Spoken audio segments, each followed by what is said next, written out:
Hello बच्चों, कैसे हैं आप सब। एक बार फिर से आप सभी का स्वागत है आपके YouTube channel exam hub for you में।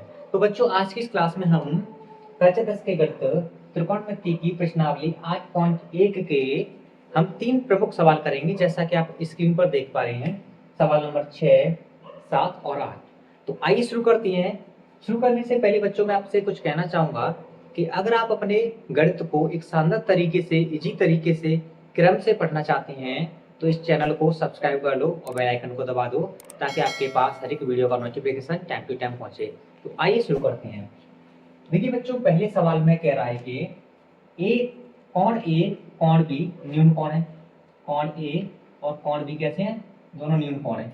सबसे पहले तो आपको ये पता होना चाहिए कि न्यून कोण क्या होते हैं। मैं आपको बता दूं, अगर कोई थीटा हमारा 0 डिग्री से बड़ा है और 90 डिग्री से छोटा है तो वो न्यून कोण होता है। जैसे कि 30 डिग्री, 45 डिग्री, 60 डिग्री, ये हमारे न्यून कोण माने जाते हैं। ठीक है, यानी 0 डिग्री से 90 डिग्री के बीच में जितने भी एंगल आते हैं वो सब न्यून कोण ही माने जाते हैं। फिर ये कह रहा है कि जहां पर cos A बराबर cos B है, तो हमें दिखाना है कि कोण A बराबर कोण B। अब आइए, इस सवाल को मैं इतने आसान तरीके से आपके दिमाग में सेट कर दूंगा कि आपने सोचा भी नहीं होगा। ठीक है, देखिए, सबसे पहले हम हल करेंगे। इसमें लिखेंगे दिया है। सबसे पहले तो हमें लिखना है दिया है। क्या क्या दिया है? कोण ए और कोण बी कैसे कोण है? न्यून कोण है। कोण ए व कोण बी दोनों कैसे कोण है? न्यून कोण है। कैसे कोण है बच्चों? न्यून कोण है। और न्यून कोण की डेफिनेशन क्या होती है कि न्यून कोण वो कोण होते हैं जो 0 डिग्री से बड़े होते हैं और 90 डिग्री के बीच छोटे होते हैं। यानी 0 से 90 डिग्री के बीच में आते हैं। जो भी आप थीटा लोगे वो 0 डिग्री से बड़ा आएगा और 90 डिग्री से छोटा आएगा। ये होती है न्यून कोण की परिभाषा। ठीक है सर, इतना हम समझ गए। फिर इसने दिया है, क्या क्या दिया है? cos A बराबर cos B। ये दो इसने अनुपात दिए हैं। ठीक है, निकलवाना क्या चाह रहा है? कोण A बराबर कोण B। देखो, कोण A बराबर कोण B, तो इसमें हम क्या लगाएंगे? एक समकोण त्रिभुज का यूज करेंगे। किसका? समकोण त्रिभुज का। ये हमने एक समकोण त्रिभुज बना लिया। ठीक है, ठीक है। इसे हमने नाम दिया A, इसे नाम दिया B और इसे नाम दिया C, इसे नाम दिया C, इसे नाम दिया B। अब इसे हम A, इसे और B क्यों नाम दे रहे हैं पता है? अगर मैं इसे नाम दे दूंगा B या A तो ये समकोण बन जाएगा। कैसा बन जाएगा? समकोण, यानी 90 डिग्री का बन जाएगा। और हमें चाहिए न्यून कोण। तो न्यून कोण, ये भी न्यून कोण है और ये भी न्यून कोण है। एक समकोण त्रिभुज में दो न्यून कोण होती हैं और एक 90 डिग्री का होता है। क्योंकि यहाँ पर क्या है? A कॉमा कोण B कैसे हैं? न्यून कोण है। ठीक है, ये सवाल में भी दिया है और चित्र से भी हम समझ रहे हैं। और कोण कैसा है? कोण सी हमने माना है 90 डिग्री का, यानी समकोण माना है। तो अब हम क्या करेंगे? अब हम देखो, जब भी एक त्रिभुज के दो कोण बराबर होते हैं तो उस त्रिभुज की दो भुजाएं बराबर होनी चाहिए।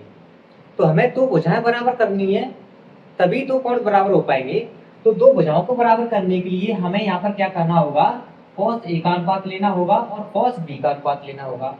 तो सबसे पहले हमें cos A का अनुपात लेना है। किसका? cos A का। और cos A का अनुपात आएगा, अगर हम इसे एंगल मान रहे हैं, तो आधार ये वाला माना जाएगा और कर्ण ये माना जाएगा। यानी आधार क्या होगा इसके लिए? AC बटे कर्ण AB। ठीक है, और जब हम cos B का अनुपात निकालेंगे, तो हमारे लिए एंगल चेंज हो जाएगा ना। जब हम cos B के लिए इसे हम एंगल मानेंगे तो इसके सामने की बजाय ये लंब मानी जाएगी, इसके सामने की बजाय ये लंब मानी जाएगी, तो आधार हमारा ये वाला बनेगा और कर्ण कभी बदलता नहीं है। तो cos B का जो अनुपात निकलेगा, यहाँ से cos B का जो अनुपात निकलेगा उसके लिए आधार ये माना जाएगा, यानी तो इसके लिए आधार माना जाएगा BC और कर्ण माना जाएगा AB, क्योंकि कर्ण बदलता नहीं है। ठीक है, और सवाल में क्या कह रहा है? सवाल में दे रखा है कि cos A बराबर cos B है, तो इनके अनुपात भी बराबर होने चाहिए। करेक्ट है। तो इनके अनुपात को बराबर रखते हैं। AC अपॉन AB बराबर BC अपॉन AB। अब यहाँ AB से AB कैंसिल हो जाएगा, तो यहाँ AC भुजा बराबर आएगी BC भुजा की। AC भुजा बराबर आएगी BC भुजा के, इसलिए क्योंकि AC भुजा बराबर BC के, इसलिए हम कह सकते हैं कि कोण A बराबर होगा कोण B के। क्यों होगा? क्योंकि समान भुजाओं के समकोण कैसे होते हैं? बराबर होते हैं। समान भुजाओं के समकोण बराबर होते हैं। ये हमारा प्रूफ हो गया।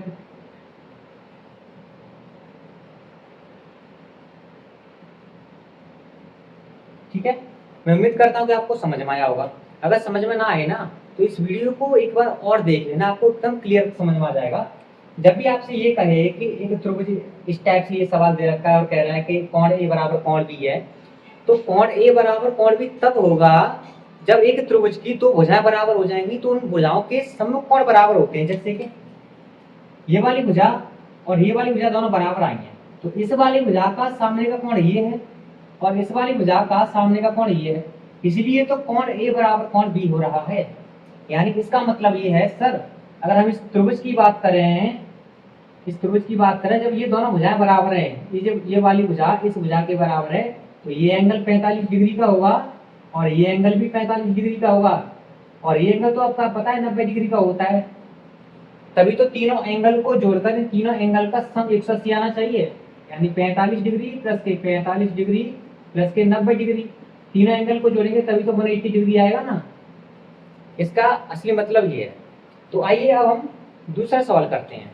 ठीक है, तो बच्चों ये रहा हमारा अगला सवाल, सवाल नंबर 7। इसमें क्या कह रहा है कि यदि cos थीटा बराबर 7/8 है तो हमें निम्न के मान ज्ञात करने हैं। मतलब इस प्रश्न के हमें दो प्रश्न बनाने हैं, दो प्रश्न हल करने हैं।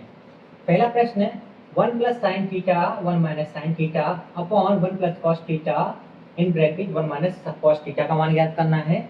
और दूसरा सवाल है cot स्क्वायर थीटा का मान ज्ञात करना है। ये तो सिंपल है, हद से ज्यादा सिंपल है, इसका तो कुछ करना ही नहीं है, क्योंकि यहाँ दे रखा है ना cot थीटा बराबर 7/8, तो इसी का तो वर्ग करना है हमें, इसी का वर्ग कर देंगे। यानी इसका आंसर तो मैं यही लिख रहा हूँ, यानी 7/8 का वर्ग कर देंगे। क्या कर देंगे? 7/8 का वर्ग कितना होगा? 49/64। इसका आंसर तो यही निकल आया। अब बस हमें आंसर निकालना है, तो सिर्फ किसका? इसका। आज इसको मैं आपको इतने इजी तरीके से कराऊंगा कि आपने सोचा भी नहीं होगा। देखिए कैसे, यहाँ दिया है, सबसे पहले हम इसे हल करेंगे। दिया है, क्या दिया है सर? दिया है हमें cos थीटा बराबर 7/8, है ना। अब हमें 1 + sin चाहिए, यानी sin की जगह पे sin का अनुपात चाहिए।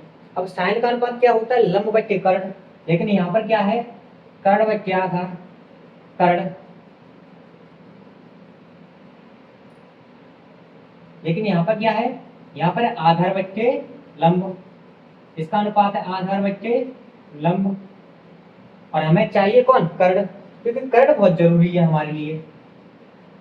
एक परिवार में 3 भाई हैं, भाई 3 भाई हैं, तो 2 तो मिल गए, तीसरे को हमें खींच के लाना है। किसकी मदद से? पाइथागोरस की मदद से। और पाइथागोरस कहाँ लगती है? समकोण त्रिभुज में। इतना तो आपको मैंने बता दिया है। कर्ण क्यों चाहिए? क्योंकि साइन का जो अनुपात होता है, साइन थीटा का अनुपात होता है लंब बटे कर्ण। लंब तो यहाँ से मिल जाएगा, लेकिन कर्ण मिलेगा ना, कर्ण नहीं मिलेगा, तो कर्ण हमें निकालना ही पड़ेगा। आ जाओ पाइथागोरस लगाते हैं। पाइथागोरस लगाने के लिए हमारे पास एक समकोण त्रिभुज होना चाहिए।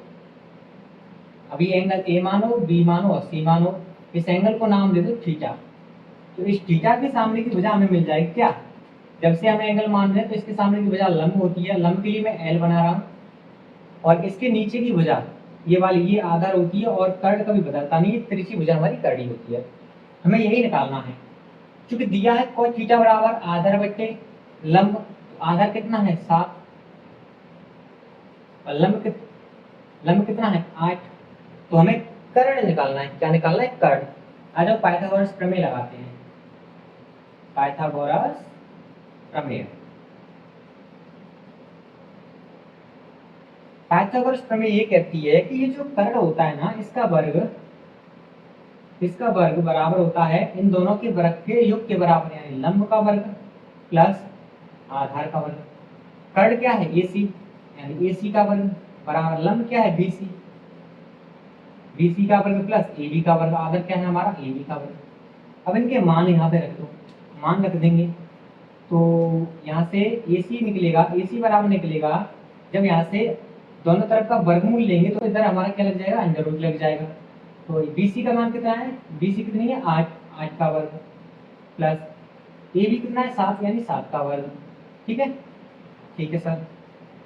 तो यहाँ से AC निकलेगा हमारा अंडर रूट 8 का वर्ग 64 होता है और 7 का वर्ग 49 होता है, यानी 49। अब दोनों को ऐड कर दो, कितना आएगा? ये आएगा आपका 113, यानी 9 4 13 के 3 हाथ से ले 6 4 10 और 11, यानी 113। कर्ण आया है हमारा अंडर रूट 113। कितना आया है? Under root 113। बस अब हमें ये मान इसमें रख देने हैं और इसे भी मैं सिंपल करके रखूंगा, क्योंकि यहाँ रखोगे दोनों जगह अलग अलग रखोगे। अलग अलग रखने से अच्छा है कि यहाँ पर मैं आपको एक फॉर्मूला लगाना सिखा दूंगा, उससे हमारा ये आंसर इजी हो जाएगा। तो आइए पहले हम इसे लिख लेते हैं। सवाल है 1 प्लस के साइन थीटा और दूसरे कोष्टक में 1 माइनस के साइन थीटा। ठीक है सर। और नीचे क्या है? 1 प्लस के कॉस थीटा और दूसरे ब्रैकेट में 1 माइनस के कॉस थीटा।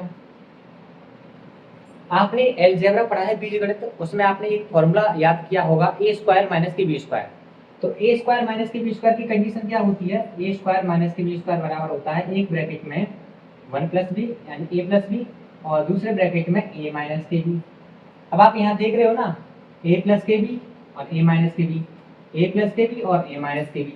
तो ये वाली कंडीशन लग रही है ना इसमें? ये वाली कंडीशन लग रही है तो लगा दो। यहाँ से फॉर्मूला बन जाएगा 1 माइनस के साइन स्क्वायर थीटा वाला, और ये बन जाएगा 1 माइनस के कॉस स्क्वायर थीटा। अब इसे और भी सिंपल कर लो। अब मैंने आपको एक प्रॉपर्टी नहीं बताई है, वो मैं आपको आगे आने वाली क्लासेज में बताऊंगा, लेकिन ये सवाल उसी से हो जाएगा सिंपल तरीके से। देखो यहाँ पर होता है 1 माइनस के साइन स्क्वायर थीटा बराबर होता है कॉस स्क्वायर थीटा, और 1 माइनस के कॉस स्क्वायर थीटा बराबर होता है साइन स्क्वायर थीटा। ठीक है, तो 1 माइनस साइन स्क्वायर थीटा की जगह पे क्या रख देंगे? कॉस स्क्वायर थीटा, और यहाँ रख देंगे हमारा sine square theta, sine square theta. ठीक है, सिंपल है। अब एक प्रॉपर्टी आपको और पता होगी कि कॉस थीटा बराबर अपॉन साइन थीटा बराबर होता है कॉस थीटा। क्या होता है? Cos theta. तो यहाँ भी क्या कंडीशन बन रही है? Cos theta upon sine theta बराबर कॉट स्क्वायर थीटा। हो गया कितना सिंपल। अब आपको कैलकुलेशन ज्यादा नहीं करनी पड़ेगी। अगर आप साइन थीटा का अनुपात यहीं से रख देते ना कि लंब बच्चे कर्ण, फिर आप यहाँ रखते लंब बच्चे कर्ण, फिर आप कॉस में रखते आधार बच्चे कर्ण, आधार बच्चे कर्ण, तो आप कैलकुलेशन में फंस जाते। मैंने आपको कैलकुलेशन करने से बचा लिया। अब आपको सिंपल हो गया ना सवाल। सवाल सिंपल हो गया तो क्या करेंगे? सर कॉट थीटा बराबर तो हमें दे ही रखा है 7/8, तो बस 7/8 का यहाँ भी वर्ग कर दो। कितना आएगा? 49/64। ये रहा इस प्रश्न का बहुत ही इजी और बहुत ही शानदार आंसर। ठीक है, तो मैं उम्मीद करता हूँ प्यारे बच्चों आपको ये सवाल समझ में आया होगा। आइए अब हम अपना 8वां सवाल कर लेते हैं, जो कि इस क्लास का आखिरी सवाल होगा। प्यारे बच्चों, ये रहा हमारा 8वां सवाल। सवाल में कह रहा है कि यदि 3 cos थीटा बराबर 4 हो तो जांचिए कि ये वाला इसके बराबर है कि नहीं। ये हमें जांच करना है। तो आइए पहले हम इसका मान निकालेंगे, फिर उसका मान निकालेंगे, फिर हम देखेंगे कि इसका मान बराबर आ रहा है इसके या नहीं आ रहा। अगर आ रहा है तो हाँ, नहीं आ रहा तो नहीं। ठीक है, आइए करते हैं। तो सबसे पहले हम दिया है लिख लेंगे। दिया है, क्या दिया है? 3 cos a बराबर 4। अब आप मुझे ये बताओ, यहाँ पर कोई एंगल तो दे नहीं रखा, जैसे कि हम एंगल रखकर डिग्री में मान निकालते, जैसे कि साइन, जैसे कि tan 30 का मान, tan 45 का मान, ऐसा कुछ नहीं करना। यहाँ हमें सिर्फ अनुपात निकालना है, और अनुपात से ही हमें बताना है कि ये इसके बराबर है या नहीं। तो इसके अनुपात से ये बराबर बतानी है तो हमें इसका भी तो अनुपात चाहिए ना। ठीक है, इसका अनुपात क्या होता है? इसका अनुपात होता है सर, यहाँ से निकलेगा कॉट ए बराबर 4/3। ठीक है, तो इसका इसे क्या कहते हैं? ये हमारा हो गया आधार, क्या हो गया? आधार। और ये हमारा क्या हो गया? लंब। क्या हो गया? लंब। और हमें क्या निकालना है? हमें कर्ण चाहिए। कर्ण क्यों चाहिए सर? कर्ण इसलिए चाहिए, देखो यहाँ तो हमें कर्ण की कोई जरूरत नहीं है, यानी इस वाले पोर्शन में कर्ण की हमें कोई जरूरत नहीं है। इसे तो हम लंब के आधार से निकाल सकते हैं, लेकिन जब हम इसे निकालेंगे, इसका मान निकालेंगे, तो यहाँ हमें कर्ण की जरूरत पड़ेगी। कर्ण की जरूरत इसलिए पड़ेगी क्योंकि कॉस का अनुपात क्या होता है? आधार बट्टे कर्ण। साइन का अनुपात क्या होता है? लंब बट्टे कर्ण। तो कर्ण तो हमें चाहिए ही चाहिए, कर्ण का ही लोचा है बस। तो कर्ण को कैसे करके खींच के लाओ, और खींच के कैसे लाने हैं? खींच के कैसे लाएंगे? पाइथागोरस प्रमेय से। पाइथागोरस प्रमेय का लगती है समकोण त्रिभुज में। तो आ जाओ, समकोण त्रिभुज में हम पाइथागोरस लगाते हैं। यहाँ हमने एक समकोण त्रिभुज बनाया, ठीक है सर, बना लिया। क्योंकि हर जगह पे एंगल ए है, इस वाले पॉइंट को एंगल मानो, इस पॉइंट को बी मानो, इसे सी, ये 90 डिग्री का हो गया। ठीक है सर, तो इसमें हम लगाएंगे पाइथागोरस प्रमेय। क्या लगाएंगे? पाइथागोरस प्रमेय। पाइथागोरस प्रमेय। और हमें लाना कौन है? कौन लाना है? देखो, कॉट ए बराबर होता है आधार। जब हम इसे एंगल मानेंगे तो ये तो आधार होगा हमारा, तो आधार कितना है? 4। और इस एंगल के सामने की वजह क्या होती है? लंब। और लंब कितना दे रखा है हमारा? 3। हमें कर्ण चाहिए। कर्ण आता है पाइथागोरस से, कर्ण बोलता है। तो आइए कर्ण निकालते हैं। कर्ण कहता है कि मैं आ तो जाऊंगा सर, मैं आ तो जाऊंगा, लेकिन मेरी एक शर्त है। हमने पूछा क्या शर्त है भाई? अपनी शर्त भी बता दो। ये कह रहा है कि मेरी शर्त ये है कि अगर आप लंब का वर्ग कर दो और उसमें आधार का वर्ग जोड़ दो और दोनों को टोपी पहना दो। क्या पहना दो? टोपी, यानी कैप पहना दो। ठीक है सर, टोपी पहना दी हमने। तो लंब कितना है? लंब हमारा 3, 3 का वर्ग प्लस आधार कितना है? 4, 4 का वर्ग। तो यहाँ से 3 का वर्ग 9 होता है, 4 का वर्ग 16 आता है। इसे कैप के अंदर रखो, यानी कैप को मैं बोल रहा हूँ इन जनरल वर्गमूल, क्या? Square root. तो इसका हमें क्या लेना है? यहाँ से ऐसे जोड़ेंगे तो हो जाएगा 25, और 25 का वर्गमूल आएगा हमारा 5। क्या आएगा? 5 आ गया। ठीक है, 5 आ गया, यानी हमारी कर्ण जो भुजा आ गई वो 5 आ गई। अब आ जाओ, अब मामला सेट हो गया। पहले हम इसे सॉल्व करेंगे, इस वाले को, यानी या तो आप दोनों को एक साथ सॉल्व कर लेते हैं, दोनों को एक साथ सॉल्व कर लें, अच्छा रहेगा हमारा ये। यहाँ रखो, देखो 1 माइनस tan ए का मान निकालो, उसका स्क्वायर कर देंगे। tan ए का अनुपात क्या होता है? यानी tan थीटा बोलो या tan ए का अनुपात होता है हमारा लंब बटे आधार। ठीक है, क्या होता है? लंब बटे आधार। तो लंब 3 है और आधार कितना है? लंब 3 है, आधार 4 है, तो 3/4 का वर्ग करो अपॉन 1 प्लस लंब, यहाँ भी लंब बटे आधार लगाना पड़ेगा क्योंकि 10 है, तो 1 प्लस 3/4 का वर्ग। अब इसे बराबर लेके चलो, अगर दोनों का मान बराबर आ जाएगा तो ठीक है, नहीं तो हम उसमें नहीं नॉट इक्वल टू वाला साइन लगा देंगे। ठीक है, इसमें रखो कॉस। कॉस ए का अनुपात क्या होता है? यानी कॉस थीटा का अनुपात होता है हमारा आधार बट्टे कर्ण, और साइन थीटा का अनुपात होता है लंब बट्टे कर्ण। ठीक है, इसे भी वहां पे रखते चलो साथ ही साथ। आ जाओ, रखते हैं कॉस आधार बट्टे कर्ण। आधार कितना? 4, और कर्ण कितना है? 5, उसका वर्ग करना है, यानी 4/5 का वर्ग माइनस लंब, साइन के लिए लंब बट्टे कर्ण, यानी 3/5 का वर्ग। ठीक है, इसे सॉल्व करो। इसे सॉल्व करेंगे तो 1 माइनस 3 का वर्ग 9 होता है, 4 का वर्ग 16 अपॉन 1 प्लस 3 का वर्ग 9 और 4 का वर्ग 16 बराबर। बराबर लेके साथ ही साथ चल रहे हैं, वैसे अलग अलग भी कर सकते हैं, कोई दिक्कत नहीं है। ठीक है, इसका मान यहाँ से हम निकाल रहे हैं, और इसका मान हमारा ये आ रहा है। ठीक है सर, निकाल लिया। तो यहाँ से निकालेंगे हम 4/5, यानी 4/5 का वर्ग कितना होगा? 16/25 और माइनस 9/25। ठीक है, अब आप ये तो हमारी भिन्न बनेगी, तो इसे सॉल्व करो। ऐसे यहाँ से कितना आएगा? 16। तो 16 की इसमें मल्टीप्लाई होगी तो 16, और माइनस का यहाँ से आएगा 9। इतना तो आप जानते हैं, भिन्न तो आप सॉल्व कर ही लेते हो ना। ठीक है सर, यहाँ पर कितना आएगा? यहाँ आएगा 16 कम 16 प्लस 9, यानी 16 प्लस 9 अपॉन 16। अब 16 से 16 कैंसिल आउट हो जाएगा, हो गया। और इधर हमारा कितना चल रहा है? एलसीएम आएगा हमारा 25। कितना आएगा? 25। जब 25 एलसीएम आ रहा है, हर समान है, तो अंश बड़े अंश में से छोटे अंश को इसे माइनस कर देंगे, यानी 16 माइनस के 9। इतना समझ में आ गया। भिन्न तो आपको आती है, कैलकुलेशन तो बस कैलकुलेशन ही करनी है, उसमें कोई दिक्कत नहीं आएगी आपको। अब 16 में से 9 जाएगा तो कितना बचेगा 7, कितना बचेगा 7, 7 और 16 और 9 कितना होता है 25, 16 और 9 25, यानी ये तो आ गया 7/25। अब आप इसे देखो, 16 में से 7 9 गई थी 7 और अपन में कितना है 25, यानी कि ये दोनों मान कैसे आ रहे हैं, बराबर आ रहे हैं। कैसे आ रहे हैं, बराबर आ रहे हैं। यानी हम कह सकते हैं कि ये वाला इस वाले के बराबर है, यानी लेफ्ट हैंड साइड बराबर है हमारे राइट हैंड साइड। यहाँ आप लिख सकते हैं कि लेफ्ट हैंड साइड बराबर है राइट हैंड साइड के, और यही हमें दिखाना था। ठीक है, तो मैं उम्मीद करता हूँ प्यारे बच्चों आपको ये सवाल अच्छे से समझ में आया होगा। देखो, ये जो दोनों फॉर्मूले हैं ना, ये वाला और ये वाला, इन दोनों फॉर्मूलों का यूज आप क्लास 11th क्लास 12th में जाकर करते हो, लेकिन आपके एनसीईआरटी में ये फॉर्मूले के रूप में सवाल बना दिया है। ये फॉर्मूला है cos 2 थीटा का, यानी cos 2a का, cos 2a का फॉर्मूला है ये, इसका cos 2a का, और वो भी cos 2a का ही फॉर्मूला है। तो cos 2a के हमारे 4 फॉर्मूले होते हैं, कुल मिलाकर 4 फॉर्मूले, 4 तरह से हम cos 2a को यूज कर सकते हैं। और ये आप सीखोगे क्लास 11th में जाकर, जब आप वहां पर त्रिकोणमिति पढ़ोगे। ठीक है, तो प्यारे बच्चों, अगर आपको ये सवालों के तरीके समझ में आए होंगे, इतना इजी तरीका मैंने बताया है।